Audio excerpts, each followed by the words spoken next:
Hi everybody, D2K here with a review of the Samsung Galaxy Lite.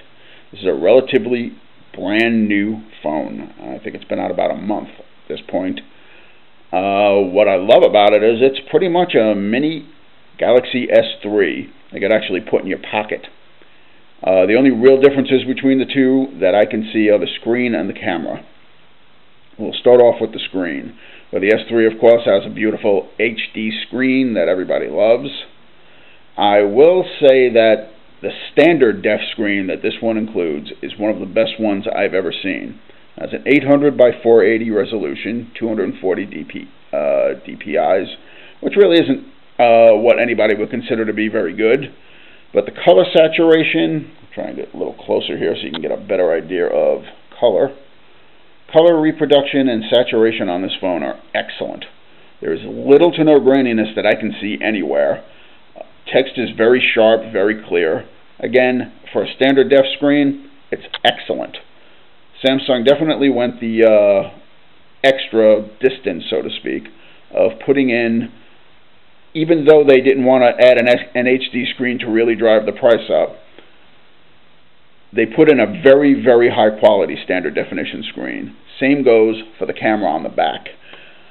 Most phones in this price class, which I will get to in a second, don't include an LED flash, and the camera is usually subpar or below quality. Not so much so in this one.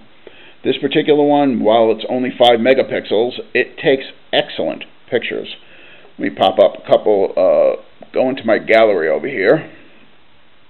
Let me go into, I had just gone to Salem, Massachusetts, and went on a tour and took a bunch of inside shots on purpose with this to give you an idea of how clear and how crisp the color is when using the flash. I am very impressed with every picture I took with this. There was no blurring, no washout. Faces came into focus very, very clearly. Again, just a very, very nice camera for indoor shooting, and I added one additional outside shot of myself so that you can get an idea how it looks outside, and I'm going to get as close as I can with this so you can really get the detail. There is a lot of it. Again, for a 5 megapixel camera, this is one of the better ones I've used, period. Again, Samsung did not skimp on the quality of what they did put in this phone. The biggest and best part spec-wise on this is the almost identical processor that is sitting in the S3. This one is called, from what I can tell online and from what I've been reading so far, nobody knows what the name of this particular processor is, but everybody's guessing it's simply mildly updated version of the one in the S3, which is the Samsung Exynos 4. 4412 variant. It's the closest thing we can come to in figuring out what it was. Antutu seems to back it up a bit by showing us that they think it's an MTK MT6572, but the Mali 400 multi-core processor kind of defeats that, kind of proves that it is not that particular one. Another thing I happen to like about this, and that really makes me think it's a Galaxy S3 clone in a smaller body, the Antutu scores. They're almost identical, literally. The S3 is 17956. This device is 17390. I mean, the numbers across the board are almost identical, no joke. So, again, from what I can tell and from what I've seen on here, the processors are identical. Quad-core, outstanding speed. Nothing on this phone is slow. I mean, there is absolutely no lag anywhere on this phone. Playing games, playing movies, nothing slows this phone down. I'll give you an example of gaming capability. I loaded on a little one called TurboFly HD. Give you an idea how loud this loudspeaker is. Listen to that. That is really, really loud. I have to lower this thing down to almost half in order to play a game.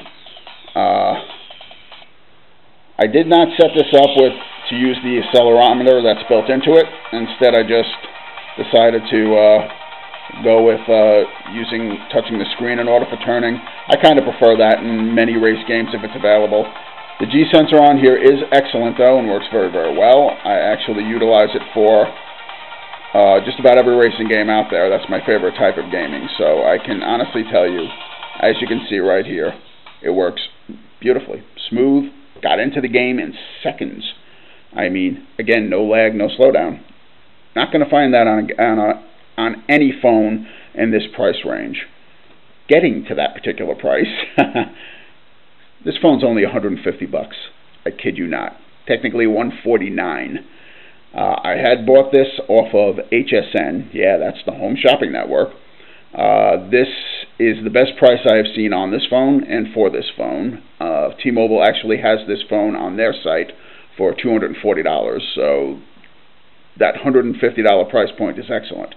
I've had this phone for 2 weeks, and they have had this promotion, it looks like it is, going for over a month already. It looks like that will be their permanent price on this phone, so I'd hop on over to HSN and jump on this thing before they decide to come to their senses and realize that this is a much more expensive phone than that. Across the board, there is nothing I can say bad about this phone. You can go online with it effortlessly. I'm actually going to show you a little example utilizing YouTube online. I actually find that it loads very quickly. That's thanks in part to the fact that for this $150, you're getting a 4G LTE radio built into this thing.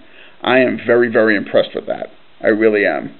As you can see here, it gets into YouTube very quickly, doesn't slow down at all. Let me pop on Godzilla trailer just to give you an idea how well this handles video online. Here we go. Gentlemen, you are being fed in by a halo jump. I realize not all of you have had hands-on experience. Keep in mind, this is not the YouTube app. This is YouTube online. Frankly, none of us have ever faced a situation quite like this one before. Smooth, quick, goes right into it. No slowdown, no lag, no nothing. I would not be asking any one of you. Let's get to the end of this on purpose because this is all we want to see anyway.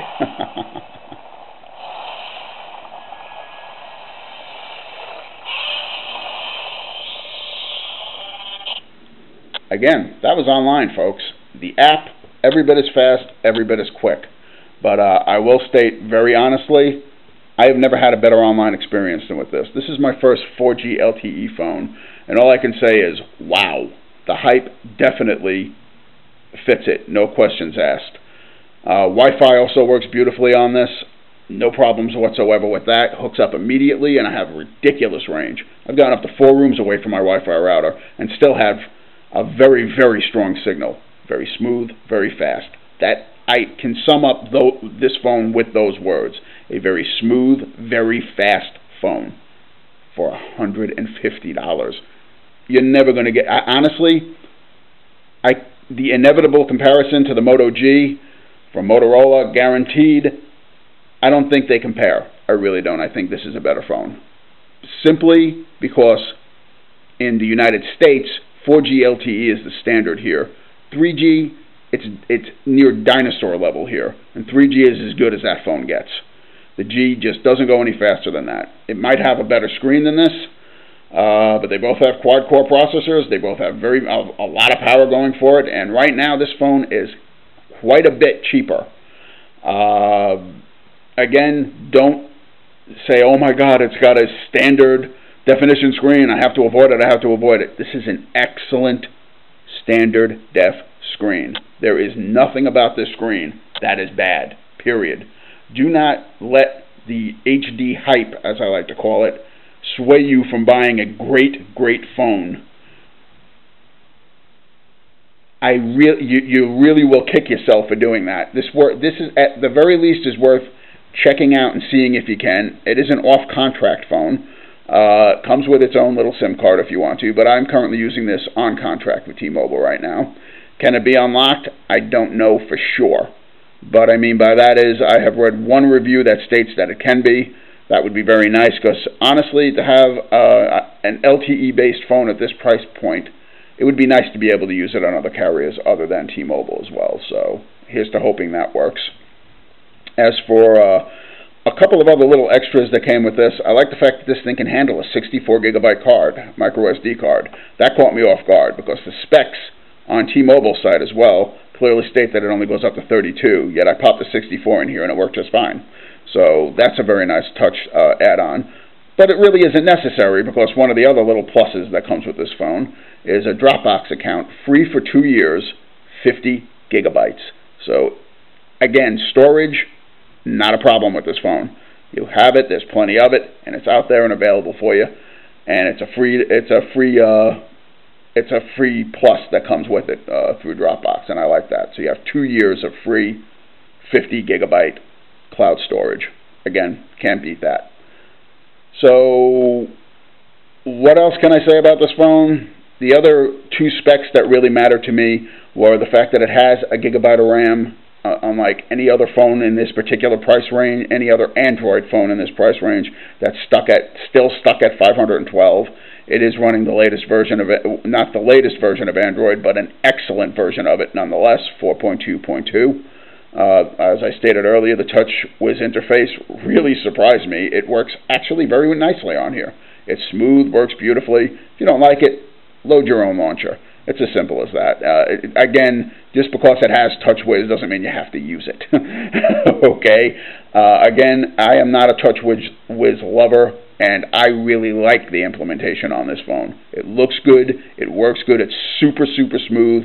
Doesn't throw an anchor into the works like it usually does. I really like it. So again, I recommend you giving it a shot before you immediately pull it out of the box and change the launcher on it.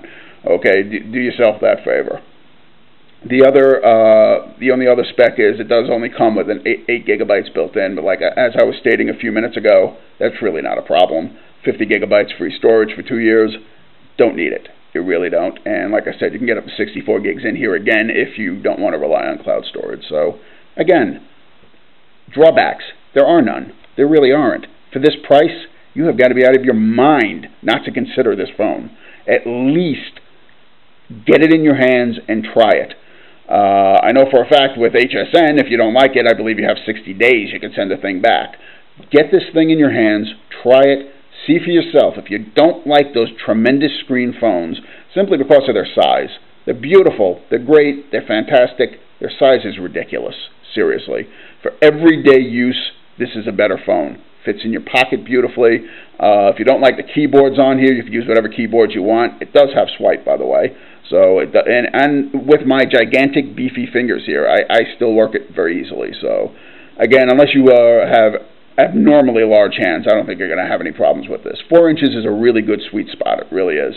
It's not really small and it's not tremendous, but it fits in your pocket real nice. Big plus on this phone in my book. If you have any questions at all about this phone, ask below. I will answer to the best of my ability. Thanks for watching.